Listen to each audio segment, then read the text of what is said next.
A very warm good evening to all of you, and it's a very great pleasure to invite our esteemed dignitary today. And I'll be giving you a short bio about her. Okay, so everybody kindly be seated first, and we'll start.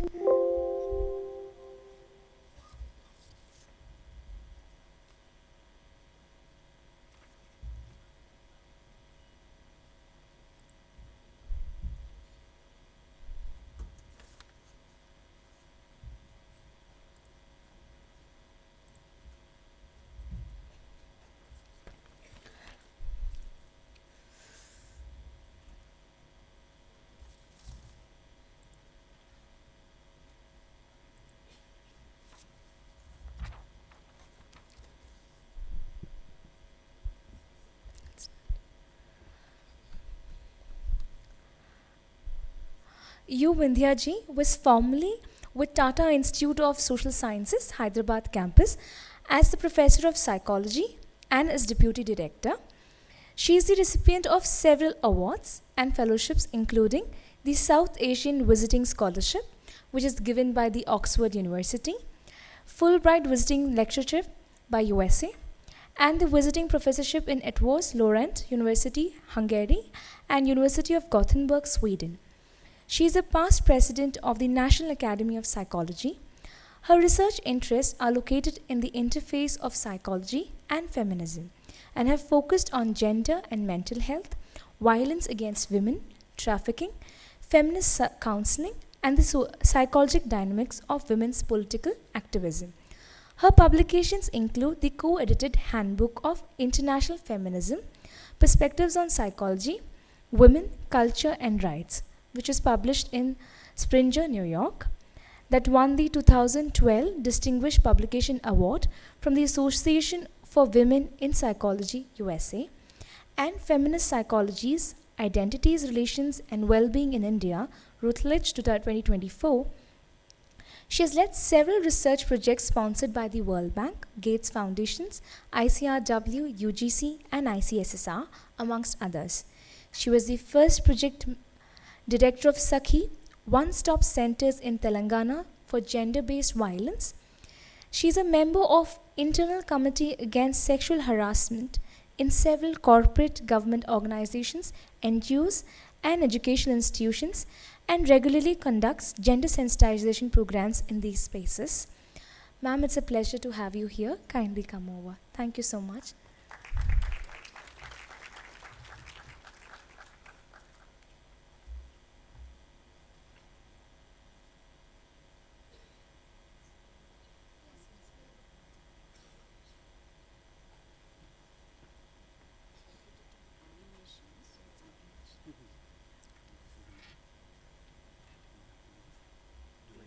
No, I'll use the mic.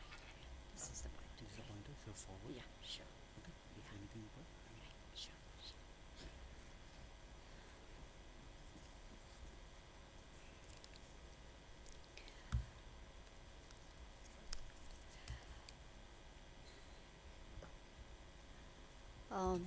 Good evening to all the faculty, students, and all of you seated here. And thank you very much for inviting me and giving me this opportunity to interact with all of you in this beautiful campus of yours. I came yesterday evening and I have not been able to stop singing praises of your campus ever since. And thank you in particular to Dr. Surya Prakash, Surya as we used to call him. He was a former colleague at TISS Hyderabad. Thank you to him for initiating this invitation and, as I said, for giving me this chance to come here and speak to you.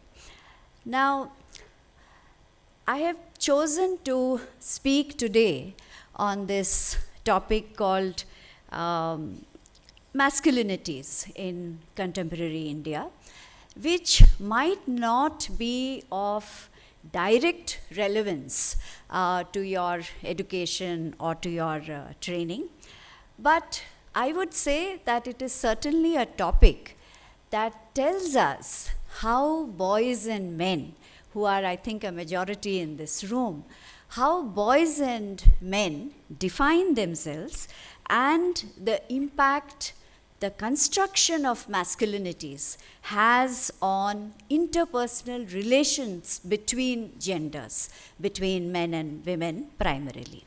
So I do hope that it will be of some interest to you. Please feel free to even disagree with me, no issues at all.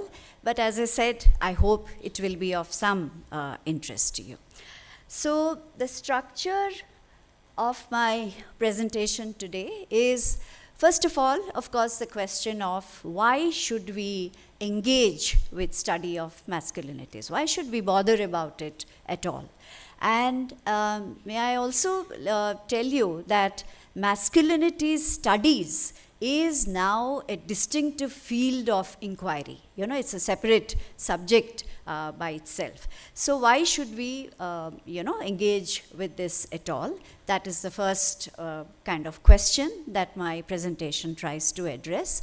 The second is, I know these terms, intersectional, feminist, decolonizing, all of this which we in social sciences use so very freely, they may again sound a little unfamiliar, but I take an intersectional, feminist, decolonizing approach. So I would like to elaborate on why such an approach, or why such a lens, as we say, why is it relevant? And third, very briefly again, what does social sciences research in India, I'm focusing on India in particular, say about masculinities in contemporary India? So this is as I said, the structure of my talk this evening. And it is based on, some of the research that I reviewed in my recent book, Feminist Psychologies, and also on my experiences of teaching courses on masculinities in Social Sciences Institute, that is TISS, and also to technology students, that is in IIIT, International Institute of Information Technology, both based in Hyderabad. And of course, I will not be able to elaborate much on this because of reasons of time, but my learning about masculinities developed out of my interactions with students, in fact, both girls and boys, in the course of teaching a course on masculinities. It's now a full-fledged course, elective course on masculinities in a social science institute and in a technology institute. There were, of course, a lot of differences between the two sets of students, but as I said, I'm not really going deep into that. So first, why study masculinities? Now, I would like to mention a small anecdote. I know none of you maybe in this hall are from the discipline of psychology, but there were two psychologists, American psychologists, Michael Levant and David Wong, who wrote a book called Psychology of Men and Masculinities. And in this book, they mention an interesting anecdote in their introduction. They say that when they had made a proposal to the American Psychological Association, APA, which is again, the professional association for psychologists and one of the most powerful in the world. So when they made a proposal to APA to start a separate division, again, APA as a professional association has a number of divisions, based on interest. So when they made a proposal to APA to start a separate division called Psychology of Men and Masculinities, the response they got from APA was, why do we need a separate division? Isn't all psychology, a study of men? Right? Isn't all psychology a study of men? So why do we need a separate division? What's happening? Okay, so, I think it's an online thing, or it doesn't want me to speak. Okay, so when they made this proposal to APA and, for starting a separate division, the response they got was, why do we need a separate division? Isn't all psychology the study of men? Now, this may have been said in a lighter vein, but the response, from APA points to the historical treatment of men as universal subjects of human history. So, hence, there has been a voluminous research in psychology on sex differences, meaning differences between men and women on a number of qualities, characteristics, and so on. The underlying assumption being that if there are biological differences, and obviously there are biological differences between men and women, if these biological differences would lead to psychological differences as well. That was the assumption, underlying assumption. But in contrast, feminist research has shown that sex may be biological, but gender is socially constructed. That is, the ways in which men and women, the ways in which we think, we behave, we act as men and women, or even the third gender, is socially, culturally created. Society creates it, culture creates it. Why are men dressed in a particular way? Why do men walk in a particular way? Why are men even named? For instance, some of the names in India that we have for boys is Shaurya. I hope there are no Shauryas here, right? Or Rudra Pratap or Virendra. Emphasizing bravery, physical strength, prowess, physical prowess as the defining characteristic of men. Similarly, women can be named, Shanti, Mridula, Lata, which again shows passivity, dependence, softness, gentleness. Now, we all know that all boys who are named Shaurya may not really be brave in real life. And all the girls who are named Shanti may be like roaring tigresses, right? But the thing is, society expects men to behave in a particular way and women to behave in a particular way. So, what I'm trying to say is, why we should engage with masculinities is because we have to question or interrogate the widely held view of naturalness of gender. The naturalization of the category of man through which men have come to be regarded as universal subjects of human history. Therefore, the term for a very, very long time, the term we had was mankind, right? Which is a totally exclusionary term. I mean, where are the women gone? No one knows. It's mankind. So the reason why we should study masculinities is to critique, to question, to interrogate this naturalization of gender.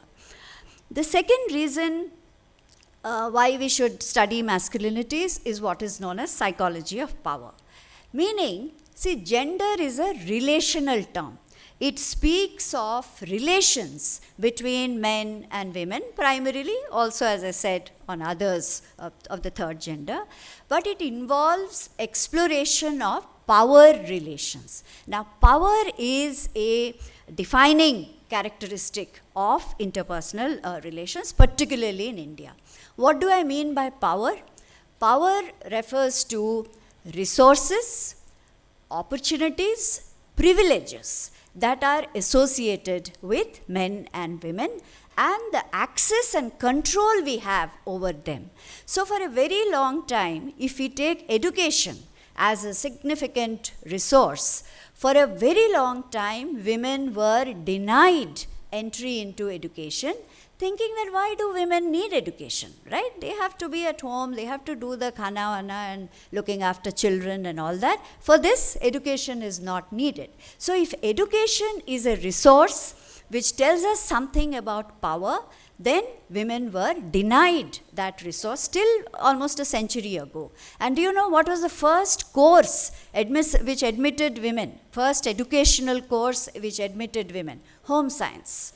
Right? Thinking that home science is a natural kind of, progression for women. So therefore, I feel all the more very encouraged, it's a very heartening sight to see so many girls, in this room, maybe 1/3 our girls here, not just in this room, but as students. So even coming up to a one-third, position is something extraordinary achievement, and all of you and all of us must congratulate, that this is an achievement. So by power, I mean, as I said, resources, opportunities, and privileges. And so far, the socially constructed ways of being a man kind of positioned men as superior in terms of access and control over power. So that small example I gave you about denial of entry into education shows that mostly social and economic power, social, economic, political power was in the hands of men for several centuries. So we need to, it is this imbalance of power that in terms of unequal distribution of resources and opportunities that impacts construction of masculinities, and we need to study that. The third reason as to why we should engage with masculinities is because of this tremendous research on this, on the harms of rigid and restrictive masculinities. What do I mean by that?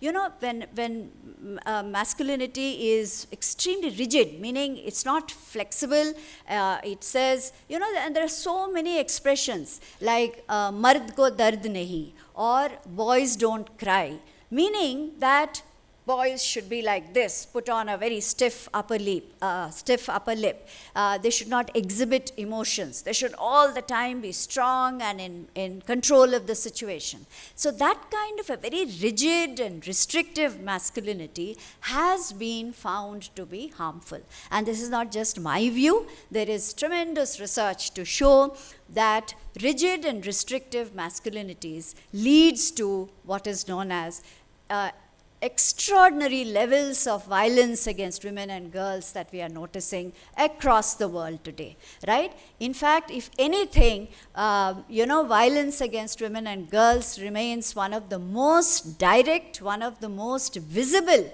indicators of inequality, right? In fact, a lot of people tell me, what are you talking about inequality? So many girls here, look at girls, progressing in so many fields and so on. Yes, certainly, and for that we have ourselves to thank for.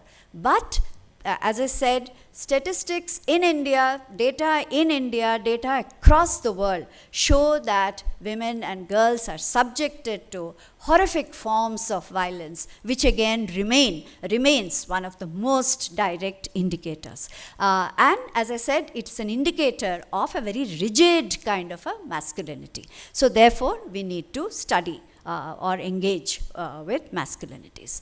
The second reason is there are a lot of physical and psychological health outcomes. Again, this is not just my view.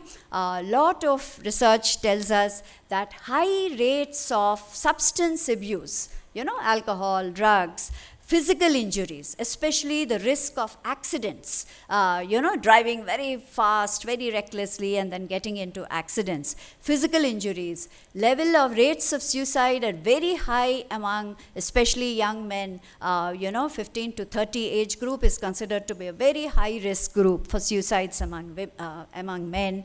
Different kinds of health distress, particularly again due to smoking and so on, and combined with limited help seeking. So if they have a problem, the hesitation to go and seek professional help comes from the fact, again, of this very rigid masculinity. I am a man. I don't need any help. Why should I go, and seek help?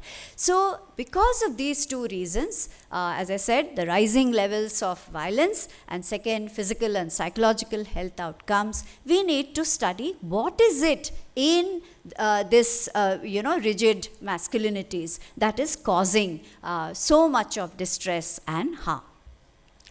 And finally, the fourth reason as to why we should engage with masculinities is the question of can we bring about transformation? So masculinities in their present form, in the way it is constructed now, has become a obstacle, a barrier. Right? What is obstacle? It's a barrier to egalitarian social change or equality, gender equality. So the question rises, can they be transformed? So these are the four reasons as to why we should engage with masculinities. And next I will go on to why is this intersectional feminist decolonizing lens important. I know this might sound a little, there's so many words here, but very quickly, as I said earlier, masculinity studies, it is a now distinctive field of inquiry, right? It's a separate subject of inquiry. And masculinity studies is drawn from, again, multiple disciplines of social sciences, psychology, sociology, gender studies, but it is allied, it is closely linked with the feminist goal of democratizing of gender relations. So the whole purpose of masculinity studies as well as feminist studies is not to terminate men, banish men, throw out men, not at all. The purpose is, how can we bring about a democratizing, democratizing meaning an equalizing of gender relations, all for the goal of social change. So this democratizing or making them equal is also a key goal of masculinity studies. So it is, this kind of an approach is important. Second is the intersectional approach. Again, I don't want to bore you with too much of details about all of this, but this is a new term, intersectionality or intersectional approach. It tells us that men or women are not homogeneous categories by themselves. Our class, our caste, a caste in India, race in the West, religion, even region. In India is such a vast country of so many different regional differences. So our social, we call it in social sciences, we refer to them as social location. Where are you coming from? Which class, which caste, which religion, which region. All of these aspects of social location intersects with gender to lead to either privilege or disadvantage. So, to give an example, intersectionality helps us to understand that not all men are the same, just as not all women are the same. And how does this intertwining or intersection of class, caste, religion, etc. with gender impact masculinities? Meaning, it's not masculinity. That is why I'm saying masculinities. It's not a singular phenomenon, but kind of overlapping kind of a phenomenon. Last is the decolonizing perspective. Again, decolonizing is a word which has come into wide circulation now. We know, even students from your school history textbooks and all, that India was under the influence of colonial rule for more than 2 to 3 centuries. But why are we talking about decolonizing now? I mean, it's been more than 75 years since colonial rulers have gone, colonialism has ended. So why are we talking about it? The fact is, we use this term, decolonizing, to refer to one particular phenomena. That is, since the 1990s, we have been impacted by what we call as globalization, right? I will again not go into details, but the decolonizing perspective is useful to analyze what is the transformation that has been brought about in the social and cultural and psychological lives of people in India as an impact of what is known as LPG, meaning liberalization, privatization, and globalization. So sorry, someone is waving. Are you waving at me? No? You're waving at someone else? Okay, Sure, fine. All right.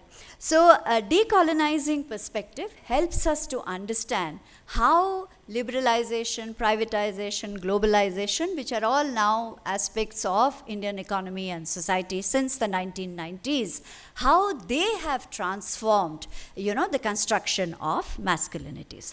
So, again, I'm not really going into detail here, but I'm just saying I take a feminist, intersectional, decolonizing approach to study how masculinities have been constructed. Now, very briefly, as I said, I introduced this term social construction of gender, right, which means that sex may be biological, but gender is socially, culturally, created, constructed. So, in line with this social construction of gender approach, is the work of Rain Connell. She is an Australian sociologist, very pioneering scholar in gender studies. So she elaborates this concept. What do we mean when we say that masculinities are socially constructed? So what she says is that masculinities refer to a set of definable attitudes, values, practices, practices meaning action, and behaviors underlying being a man. But then she says this concept may be linked to biological men. See, when you speak of masculinity, you may be referring to a man, to a biological man.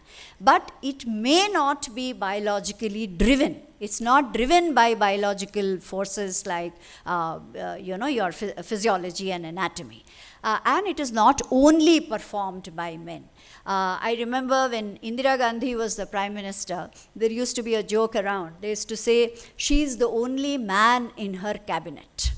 Right? Meaning to say how powerful she was, how strong she was. She acted, like a man. So when you say masculinities are socially constructed, we mean that they may be linked to biological men, but are not biologically driven and not only performed by men. And it also refers, earlier I was talking about power, it refers to position of men in the gender order. Again, in across societies, across cultures, with some exceptions here and there across the world, men have always occupied, a kind of a superior position.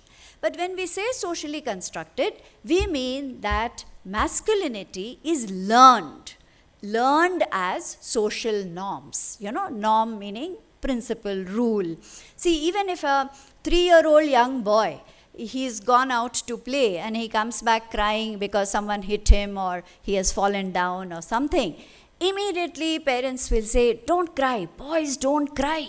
You have to be strong. You can't cry. Crying is for girls. Right? Immediately marking a difference between boys and girls and saying that as a boy, you have to learn to be strong and not just cry like a crybaby or like a girl.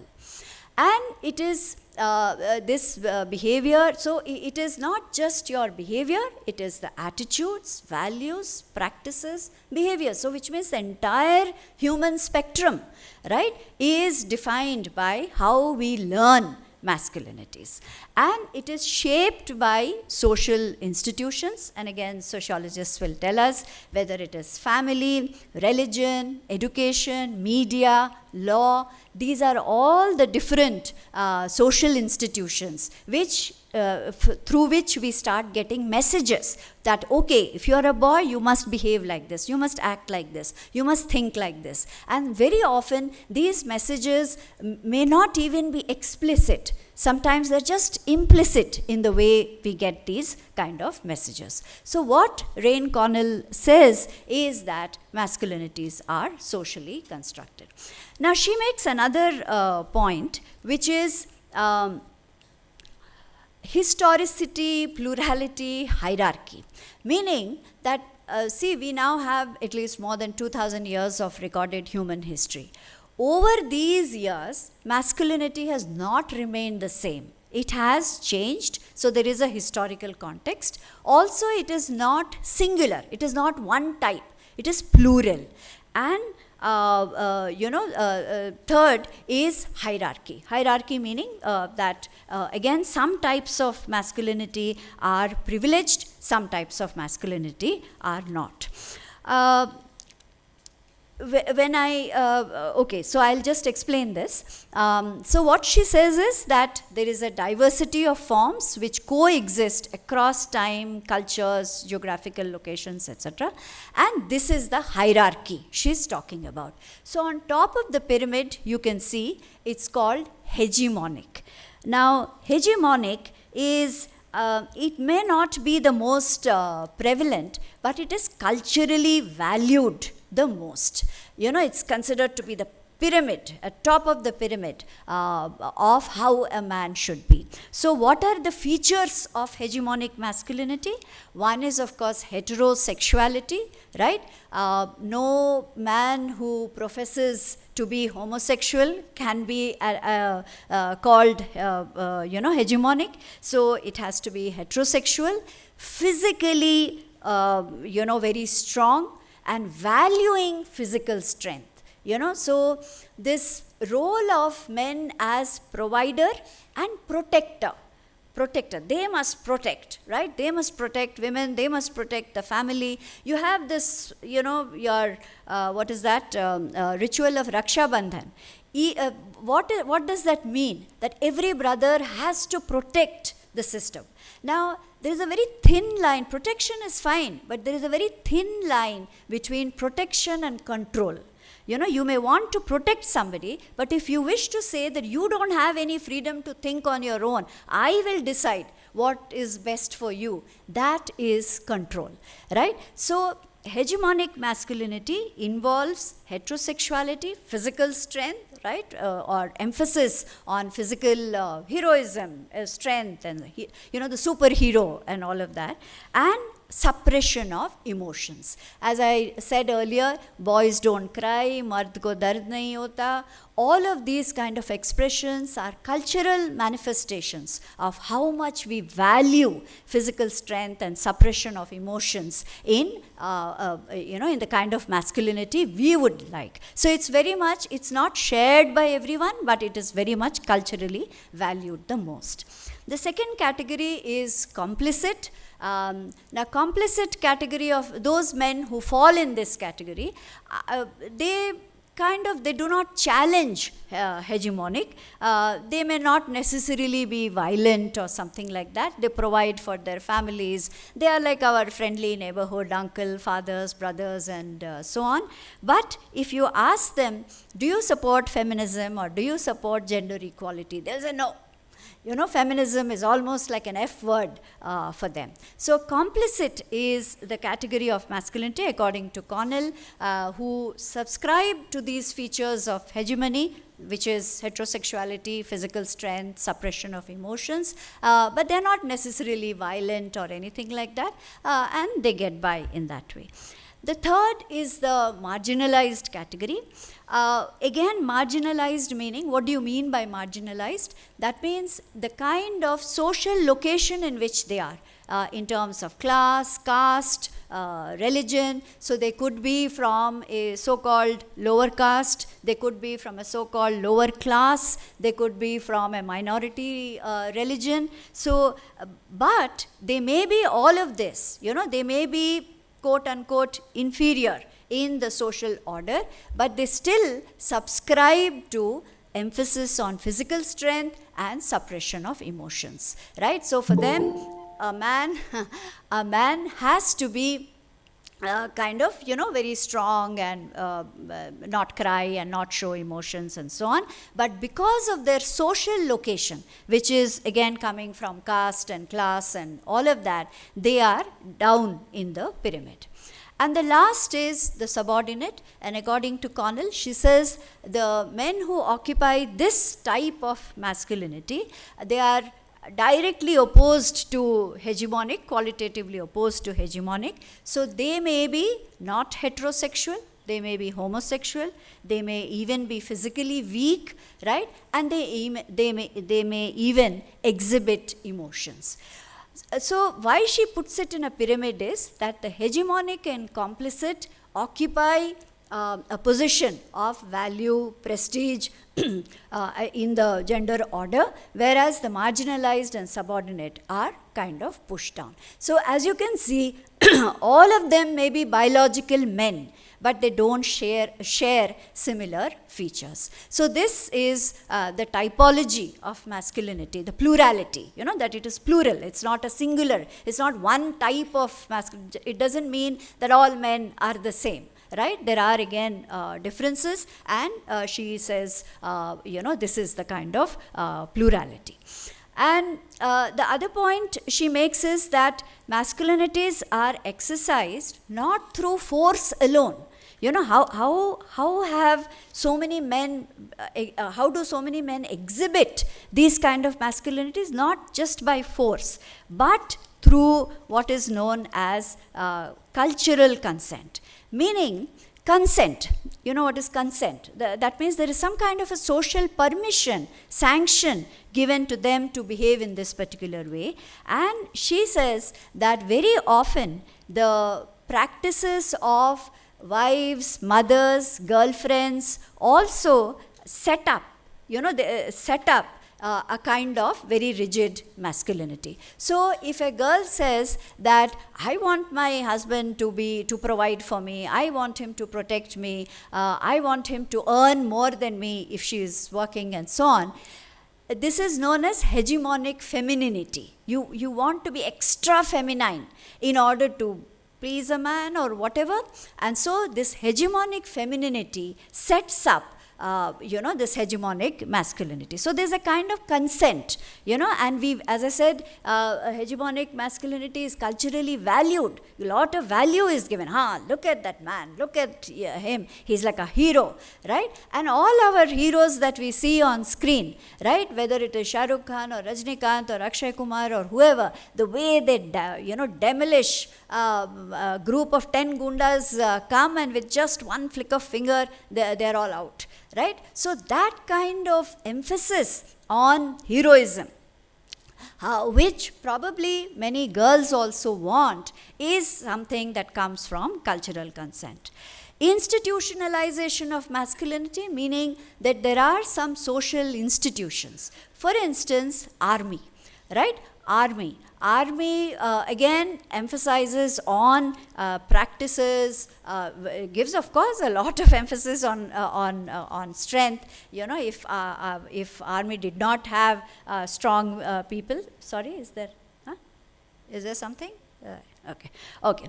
So so army again prescribes a certain code of conduct, a certain way of being a man, including cutting of hair. You can't have long hair and all that in the army. So it is in these ways that it is institutionalized. Also, production of certain examples of masculinities, especially celebrities. Like sports stars, actors, film actors. We look at them and we say, yeah, if I want to be a man, I should be like this, right? So this kind of institutionalization.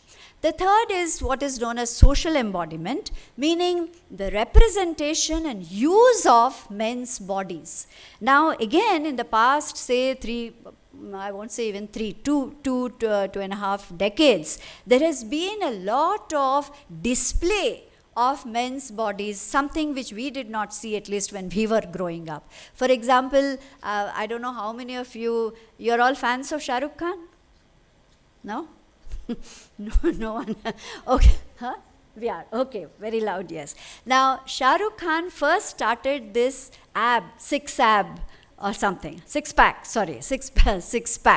right? Display. It's showing six-pack, meaning to say that yes, as a young boy, you should aspire to be like Shah Rukh Khan and, have this kind of a physical body. There's been a lot of interesting studies done, sociological studies done on gym culture in India, especially in the past, 2 decades or so, where even in small towns, smaller, not just in big cities, but even in smaller towns, there has been a proliferation, a huge growth of gyms because they want to promote a certain kind of physique for men. So it is a social embodiment means representation and use of men's bodies. It could also include or refer to risk-taking practices by young men.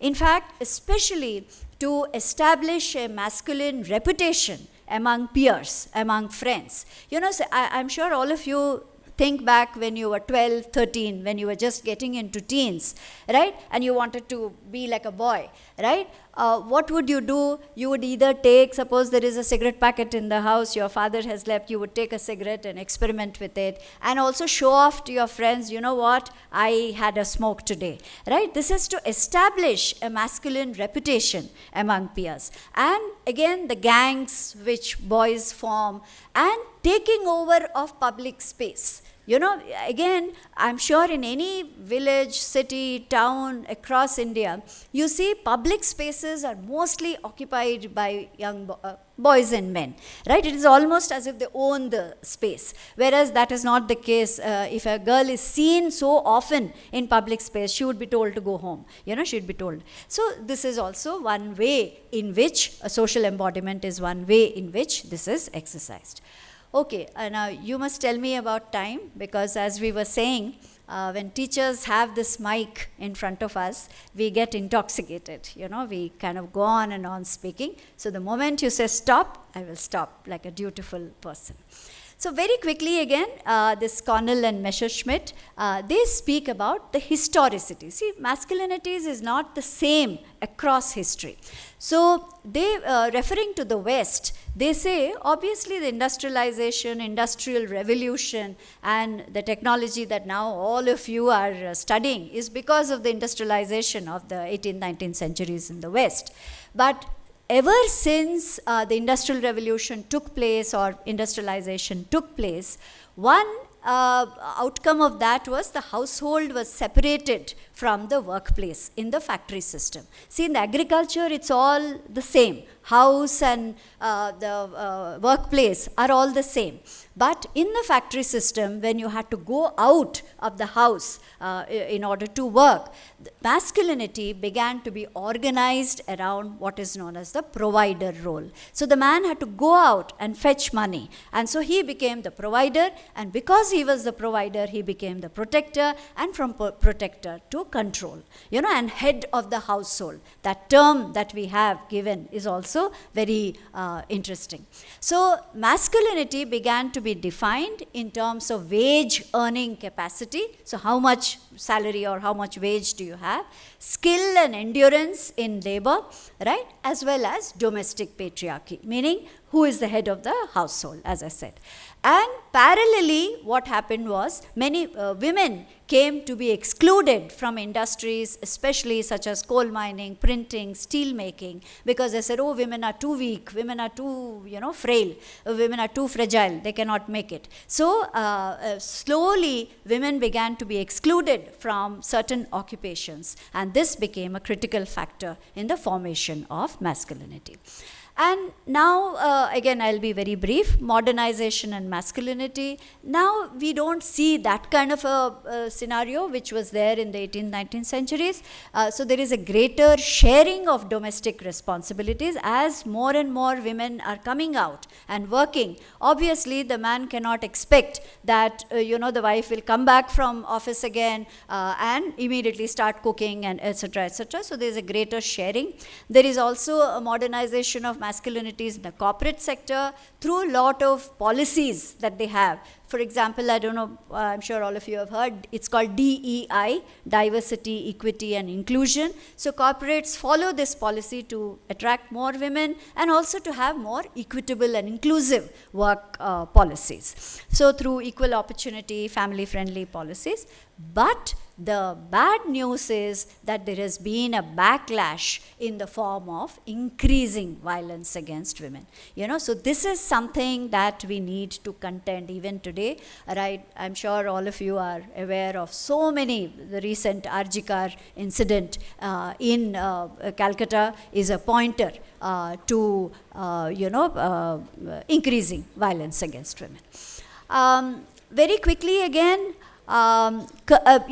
because Connell speaks about colonial the history of masculinities. In India, what happened was, when we look back at our history, one is scholars like Ashish Nandi and so on, I'll spare you the names. They say that in India, before colonial rule came, we had more fluid gender identities.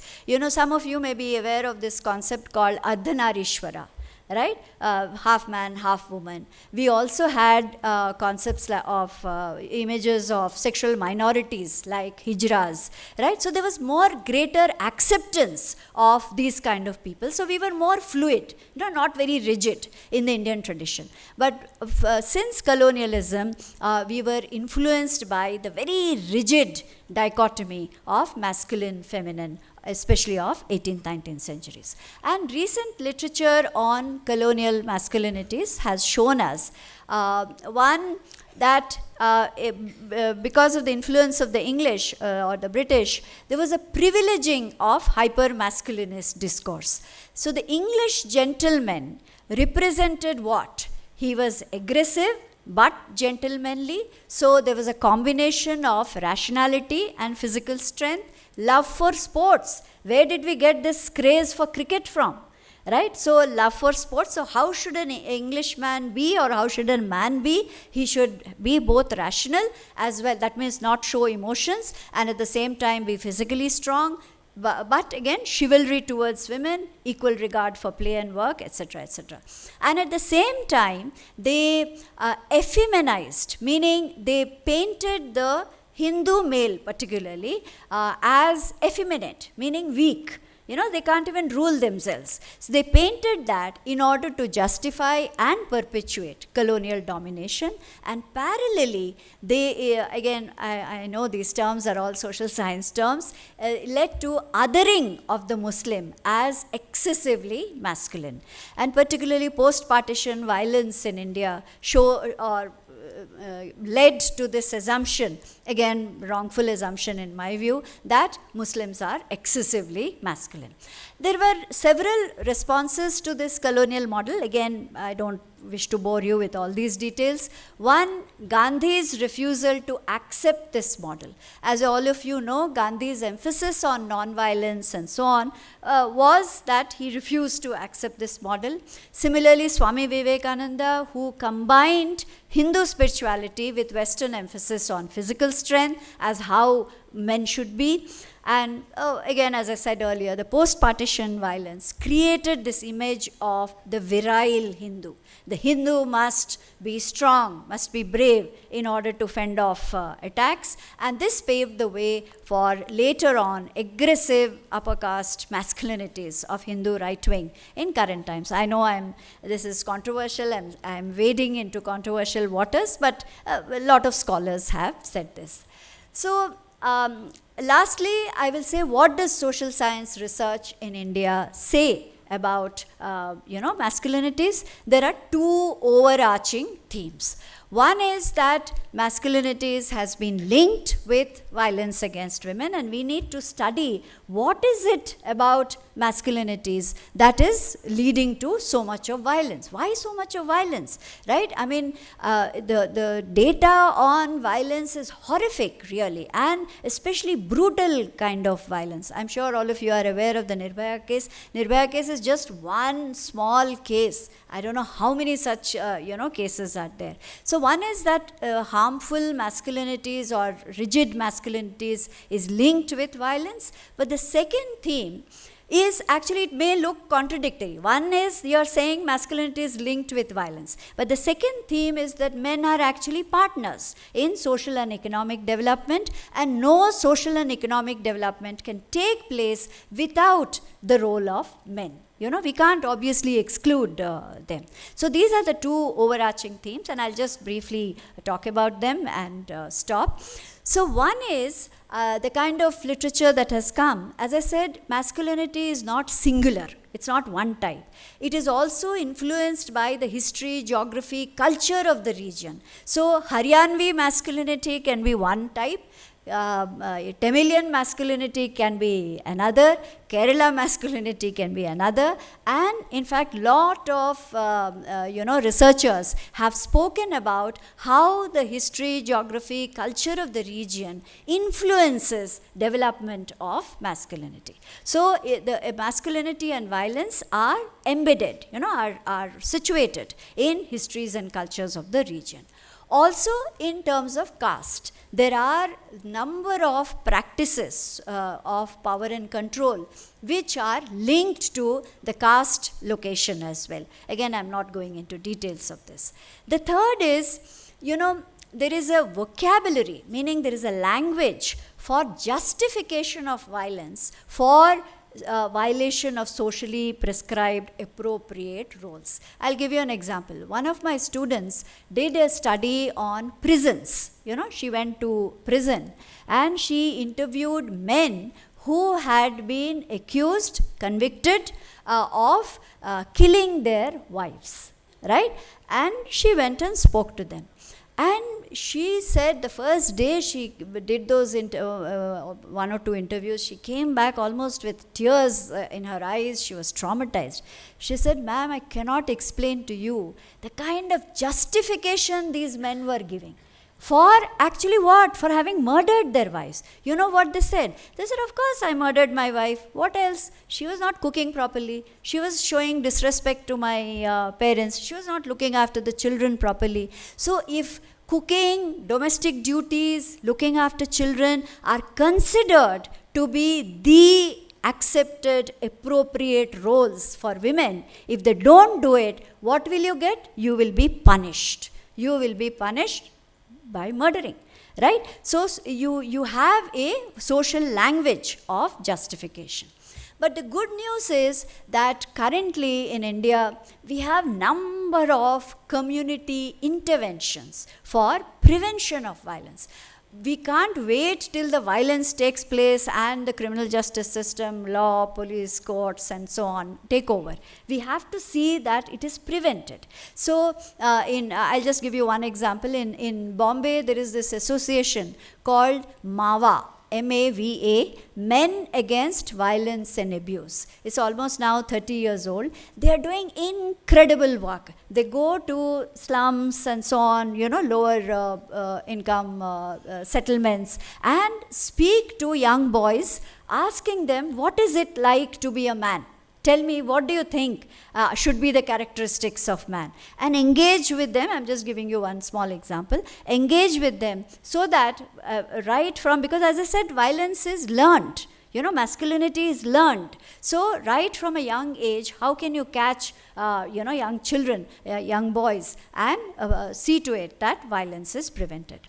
And then again, lot of research on masculinities and public spaces. There is this very nice book by Shannon Phillip. The book's name is Becoming Young Men in India, and Becoming Young Men. And this is based on accounts, interviews with young men, and trying to find out what is the relationship between masculinities, violence, and especially violence in public spaces. So, they generally earlier used to say eve teasing, harassment of girls in public spaces, rape, sexual assault. Why do, these are all public spaces. See, what happens inside the house is domestic violence, but what happens outside is public space. So how is masculinity, construction of masculinity linked to this public space is what there are a lot of books. And again, transmission of masculine identities in popular culture and media. As I was giving you the examples of, especially these film stars, what kind of bodies do they flaunt, 6-pack, 7-pack, or 12-pack, or whatever they are. So they try to create this image of a superhero who is obviously very strong, can fight off gundas and rowdies and so on. So how is this transmitted across popular culture and media has also been one of the spaces of research. And lastly, the second theme, which may look contradictory to this, but again, there is a lot of research to say that gender equality cannot take place without the participation of men. See, very often when we use the word gender, by default, it has come to be applied to women. Okay, gender, you're interested in gender issues, that means some women's issues, right? But gender is a relational term. It speaks about relations between men and women. It's not something concerning only women. So there is a lot of visibility to men's participation in gender equality. Particularly, I'm sure many of you have heard the Millennium Development Goals, MDGs, Sustainable Development Goals, SDGs of the United Nations have given a lot of importance to how do we enhance or how do we increase men's participation in gender equality. So lastly, I will say that yes, some of what I have said might sound rather depressing or very scary, but there is now lot of scope towards redefinition and transformation of masculinities. So one is, of course, addressing the harms of rigid and restrictive masculinities, but there is also a concept now called caring and inclusive masculinities. And here I would like to borrow a term, although Ambedkar did not speak in this context, but I would like to borrow a term from Ambedkar called Maitri. Maitri is fraternity, right? Connectedness with people. And connectedness has to be on an equal footing. Caring, concern for others, connectedness with others cannot be in terms of power over somebody or showing authority over somebody, but can it be made more caring and inclusive? There's a lot of work going on now. So what I would say that engaging, see, for too long, my own disciplinary background is in psychology, but I got fed up with psychology and I moved towards gender studies because I felt it was much more closer to my own concerns. But for a long time, from the 70s onwards, when gender studies, women's studies came to be recognized as separate field, we were engaging only with women. Because we said women, when you talk about gender equality, you have to address women. But now, I think after 3 decades, we have come full circle. We would like to engage more with men and boys, trying to find out what is it that they want, what is it that they think, so that this kind of harmful and rigid and restrictive masculinity is not created.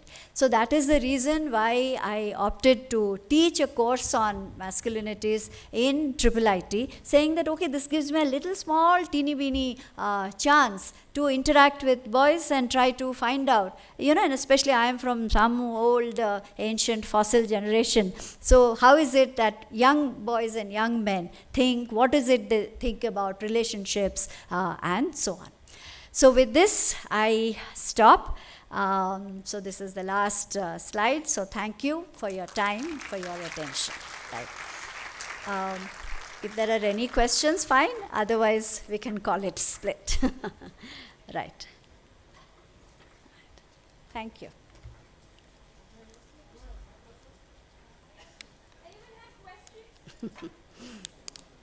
It's okay. Yeah, I think there's a hand raised. I also have questions. That gentleman there has a question. Okay. Yeah.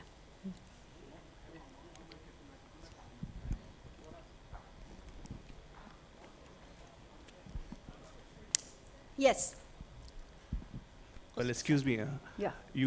I'm also a professor. Yeah. I'm a philosopher, basically. Okay. And I do have a convention and practical finding that there are two minds. One is a psychologist and other is a philosopher. And they do parallelly exist. But this is not my question. This is my finding. My question is, what psychology should a politician should maintain? Because what psychology? Should a politician should maintain, because I am contesting election in 2027. So I want to learn from you. Okay, that's a very tall question. I think, see, if you, I see one of the big challenges in our society is that, in our country, is that we have a democratic political structure. We have a constitution which talks about equality of rights, etc. Right, we have that. But the contradiction is that our social order, our society is absolutely hierarchical. right? So there is a contradiction between hierarchy in society and equality promised, assured by the Constitution. So you have to go by, if you are a budding politician or an aspiring politician, you have to abide by constitutional guarantees of equality. See. Especially, let me just finish. Especially some of the remarks, in fact, I have an entire set of remarks made by politicians. I would call them anti-women remarks, misogynistic remarks. The politician is a very powerful figure. What he says or she says See, has a lot of credibility. You are taking it other way around. I'm Right. just asking what a psychology should a politician should maintain. Yeah, And why I'm asking, because no one can eliminate the hierarchy. Right. Although there is legal, I won't believe that. yeah, I don't you don't accept believe that. There is a legality in that. There is Yeah. a legal concern in that. Huh. That's why, from your perspective, Right. I want to learn that what psychology should a politician should maintain. That's what. So the politician, the kind of image the politician should have in front of public is that he stands by equality and equity. See, there is a difference between equality and equity. Equality is treating all of them on the same footing. But equity is if you recognize that women have certain special needs. You have to, for example, say maternity leave, now menstrual leave, right? All of these are, if someone says, oh, you all the time you talk about equality, why do you want leave? Why do you want maternity leave? Why do you want menstrual leave?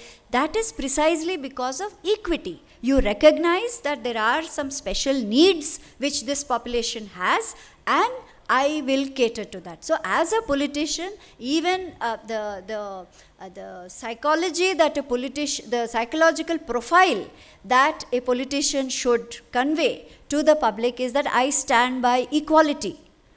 Right? So that is nothing else, nothing beyond that. And once people accept, recognize you for that, it would make a tremendous impact. It would make a tremendous impact. Right? Yeah. Thank you.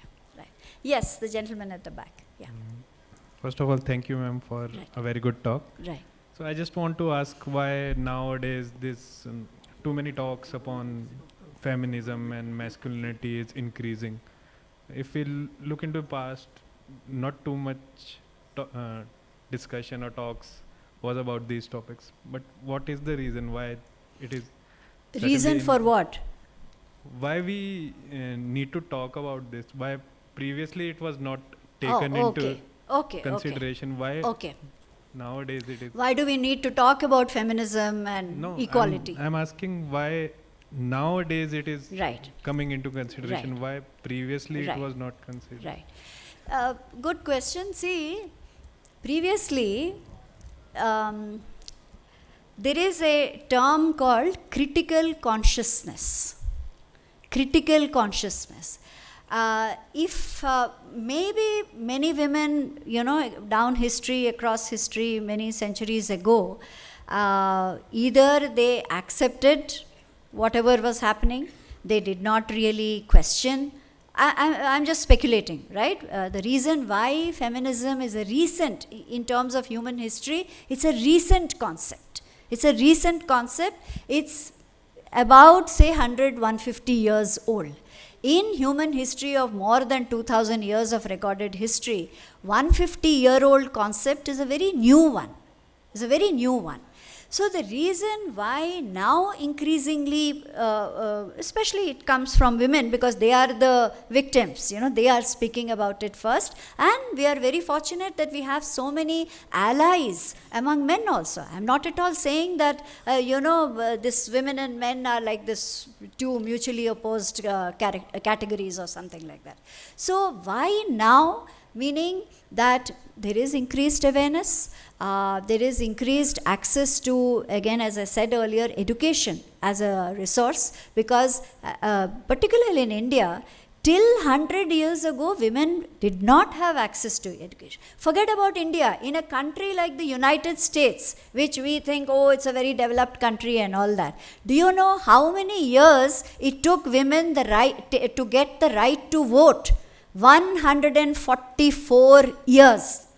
They went on and on. It's called suffrage movement. They went on and on fighting. In India, we are lucky we got voting rights on a platter. We didn't have to fight for it. So whether it is right to vote, whether it is right to education, whether it is right to hold property, have property, these are all resources. And all these resources were denied to women all these centuries because they don't need them. What is the need for such resources to women, right? So even now, I'll tell you one example. I was speaking about this in the morning with Dr. Surya. You know, in STEM courses, the proportion of percentage of women in India now, girls in India who have opted for STEM courses, is something like 43%, according to the latest data. That means almost half are girls, which is a wonderful thing. But then, when you look at employment figures, education rates, very good as far as STEM is concerned. That means girls are also entering these courses. But when you look at employment rates, it's a very, very sad picture, right? In fact, women's workforce participation is currently declining. Why? Because of the social barriers that okay, she can study, but after marriage and motherhood, she needs to be at home.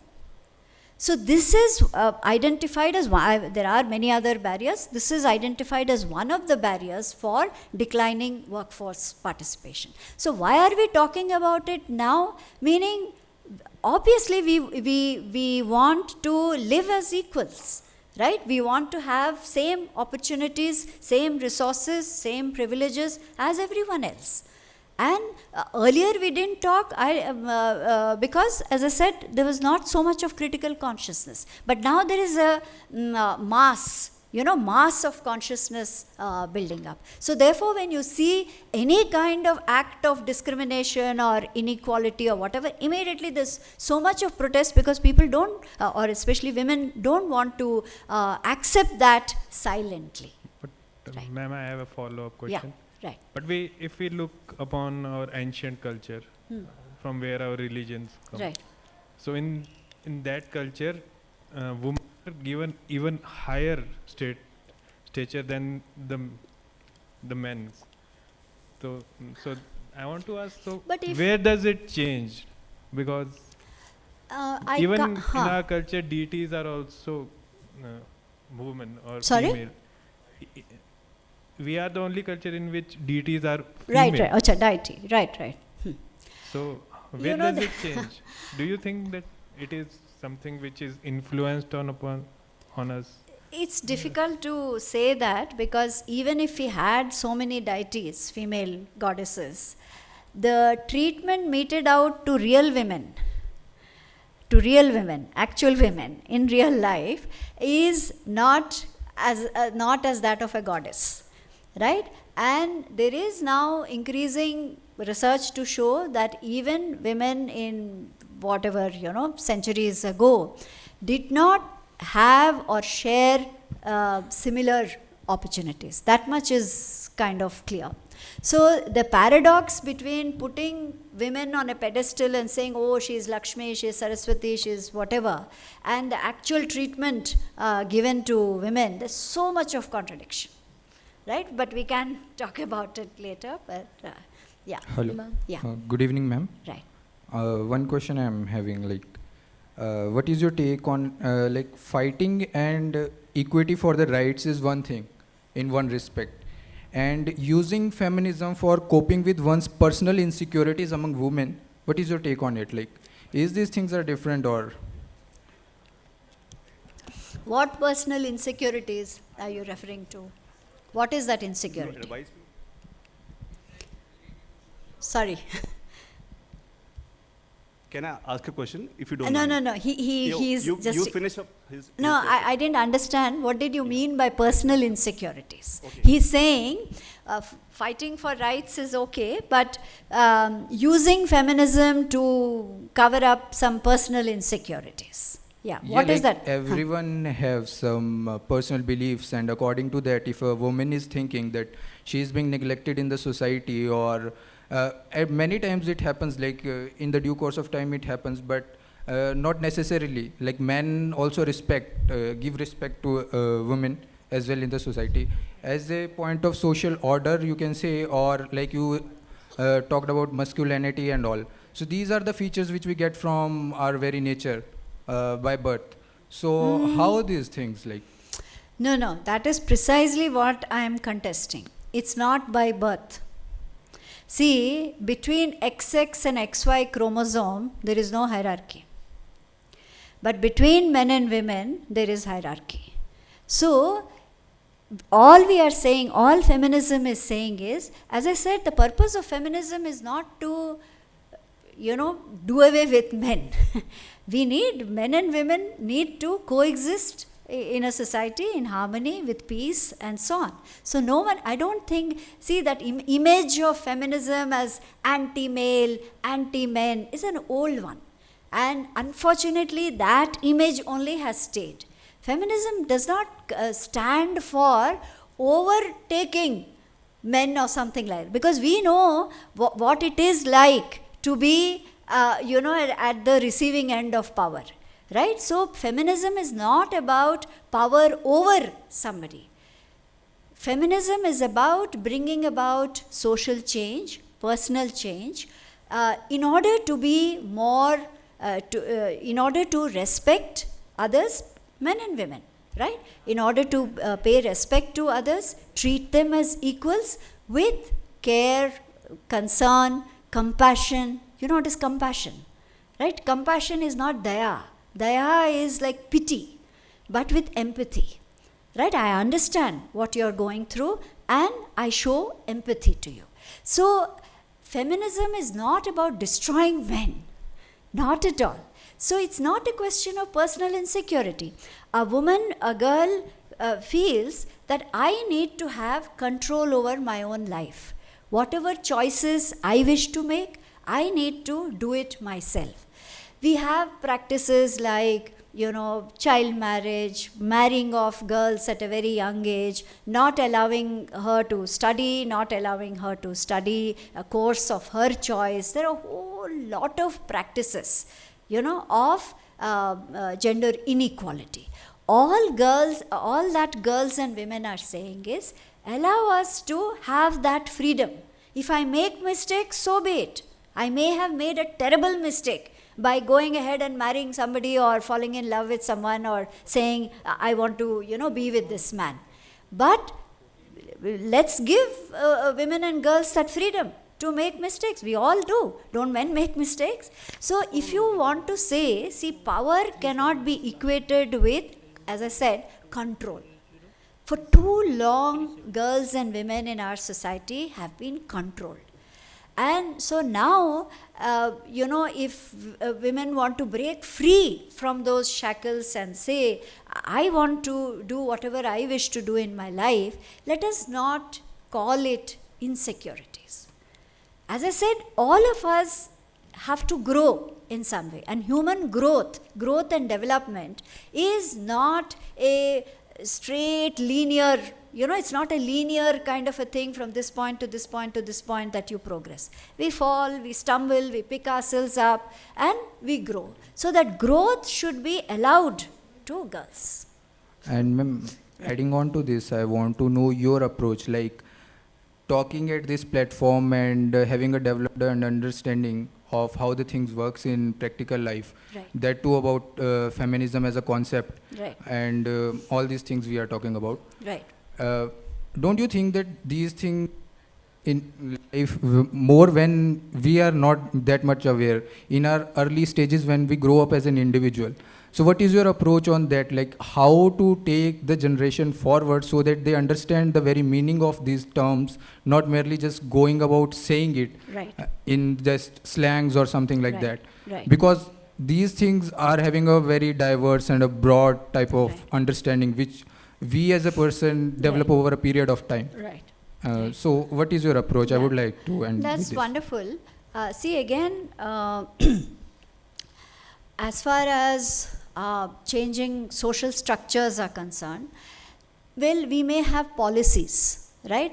Policies like including gender sensitization right from school, I'm just giving one example, right? Let me give one more example. Our son, when he was in class 1 or something like that, there was a chapter in some book, a textbook that he had, Our Family, right? Our Family, and there was a picture of the man going off to office with a briefcase, and the mother, the woman's picture, sitting and cooking at home. So our son got up and said, ma'am or teacher, this, in our house, my father also cooks and my mother also goes to office. And you know what the teacher did? She said, sit down, you're wrong. And he was, of course, like he was just 5 years old. He came home howling and he said, something is wrong in our house. You know what he told me? He said, you sit and cook, don't go to office. So what kind of an impression it made on that young child? And both of us had to sit with him, kind of cajole him, coax him, said, no, that's okay, it's perfectly all right. All of us have to learn how to cook. All of us have to learn how to go to office and earn money. We are not doing anything wrong. He thought what we were doing is wrong. So to connect to your point, this kind of sensitization has to start from school. Right? Now I'm glad to see it's this kind of a picture. The example that I gave may sound very atrocious, but there is a lot of change going on in school textbooks. In the context of, you may say school, in the context of even higher education, of course UGC, you are not under UGC, right? UGC has made it now mandatory for all faculty to go through a 3-week gender sensitization program. Again, I'm not saying gender sensitization is like, a magic wand that will solve everything. But people are thinking about these issues. The very fact that I have come here, what business do I have in a IIT? Right? I come from an entirely different discipline. I was called and I chose to speak on this, and some of you have heard, some of you are asking so many relevant, wonderful questions. It shows that we are open. We are willing to listen. We want to listen. We want to know about newer ideas. And it's not just me. So many young women and, women of whatever age group, they are looking for change. So when we say we are looking for change, how can you make both men and women equal partners in this change process? Right? So to give you another example, I do a lot of these gender sensitization workshops. Earlier, now I am not doing anymore, but I also used to do premarital counseling workshops. So before people get married, what is it that they should expect in the partner? Right? Because increasingly I see there is a mismatch between especially girls and boys' roles. Girls have moved over. They are no longer in the nurturer role, in the private role of wife, mother, etc. They have moved over, and we now call them co-providers. They are also providing for the family. They are also bringing in money and so on. But similarly, there has not been a progress or a transformation in men. They still feel, in fact, there are a lot of jokes about these NRI, men who go abroad and still want a bride who will, if not ghungat and all that, who will still cook, care for the husband, care for the family and so on. They still want a quote-unquote traditional woman. So there is a mismatch between women and men's perception of roles. So I used to do this because there is increasing, now divorce rates are going up in India, right? But it would be unfair to blame only women for that. That women want all kinds of things, and therefore, families are collapsing, marriages are collapsing and so on. So how, as I said, equality involves respect for each other. It's not that I am more equal than you. No, I don't think women are saying that. How can we be equal, especially in interpersonal relations, in educational spaces, in our workspaces, is something that we have to learn. It does not come from birth. That is why we say sensitization. We don't come into this world fully formed. We learn so many things. So we have to learn how to demonstrate equality. Equality is not just Article 14, of the Indian Constitution. Ma'am, thank Right. you. Sorry if I took so long. I'm in the support of your motion. Right. Yeah.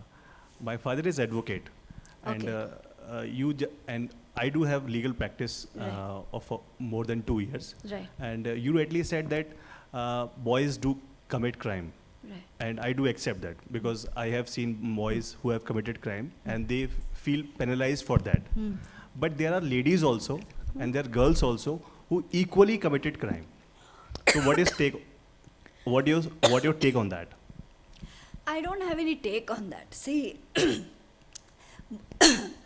women are also human beings, right? So, But you are not focusing on that aspect. sorry, wait. Audience, kindly note that this was the last question. There wouldn't be any more follow-up questions, Right. okay? Okay, so maybe we can talk about this, but as I said, I don't have any take on it because, crime is something which is an aspect of human nature, both women and men can do. But the kind of violent crimes that we have seen being committed against women, right, that is wrong. That is precisely what I'm saying. Yeah, that's right.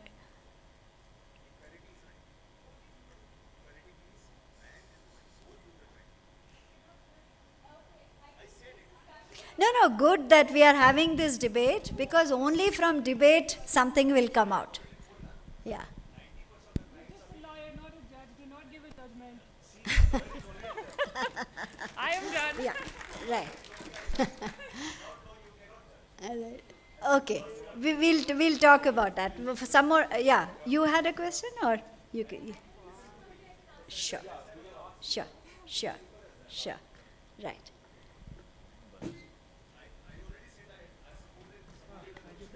सभा में आने के लिए धन्यवाद.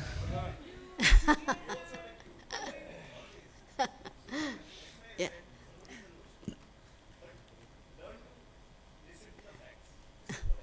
No, the facts also show us. No, sir.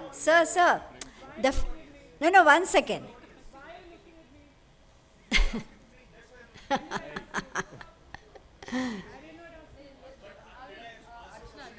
No. Right.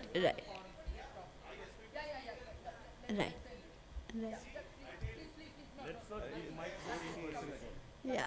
Sure. No. I mean, see, again, let us not oppose each other just for the sake of opposing, right?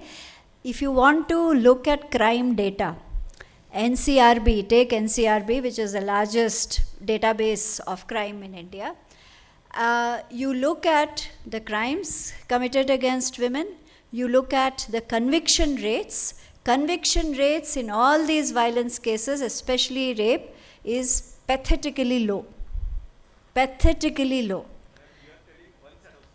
No.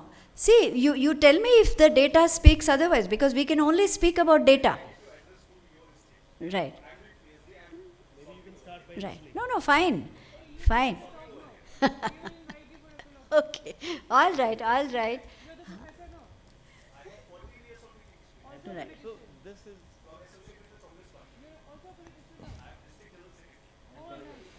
Still,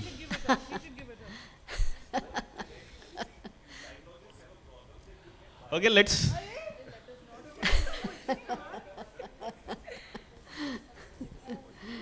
Yeah, you want to give a vote of thanks?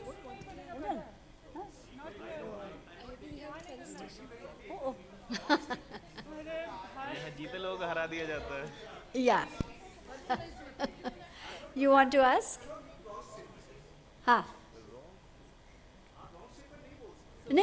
Wait. Let him say. Ha.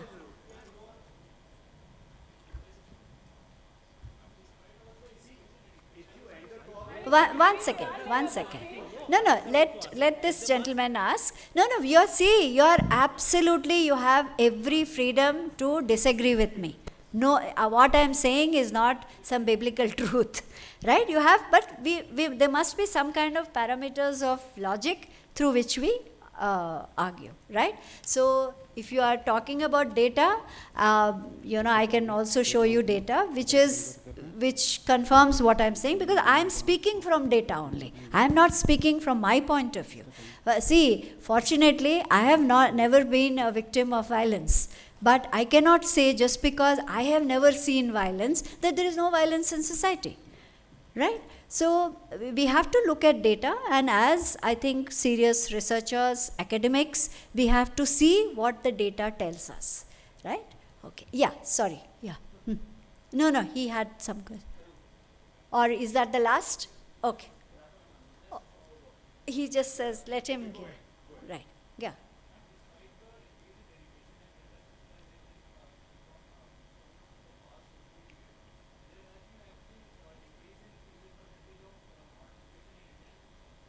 In Indian workforce, yes, yes.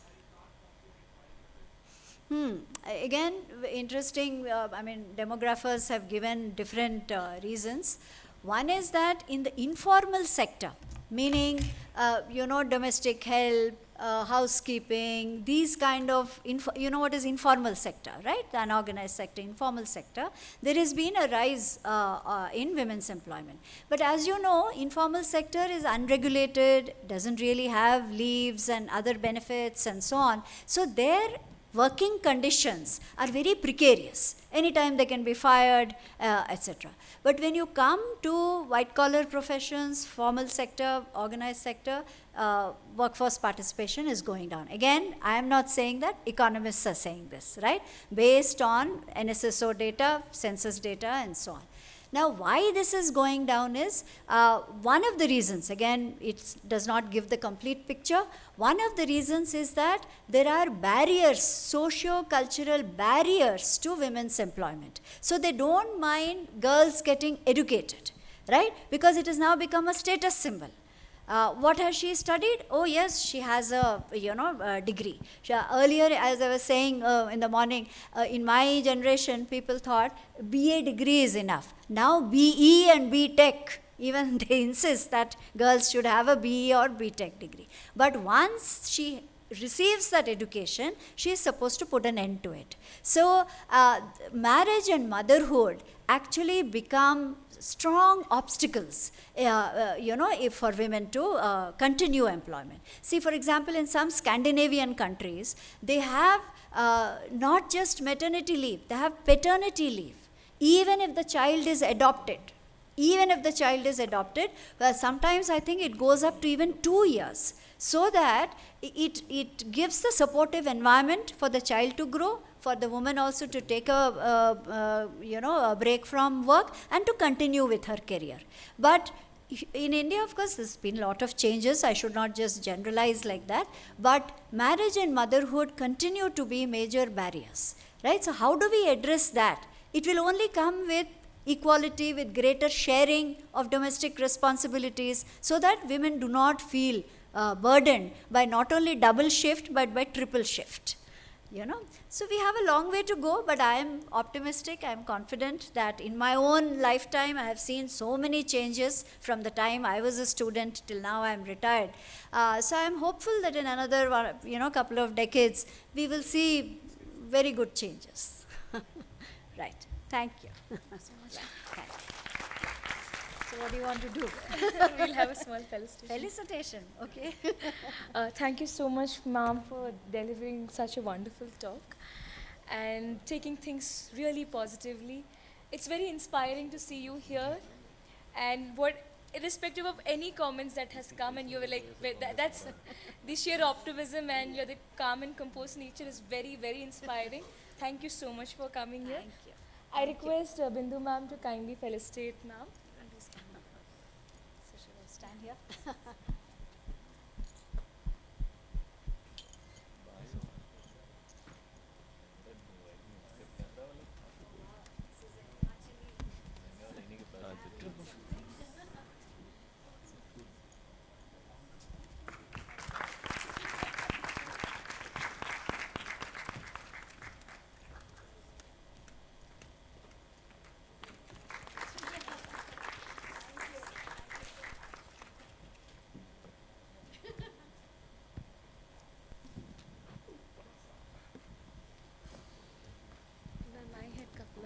Yeah, sure.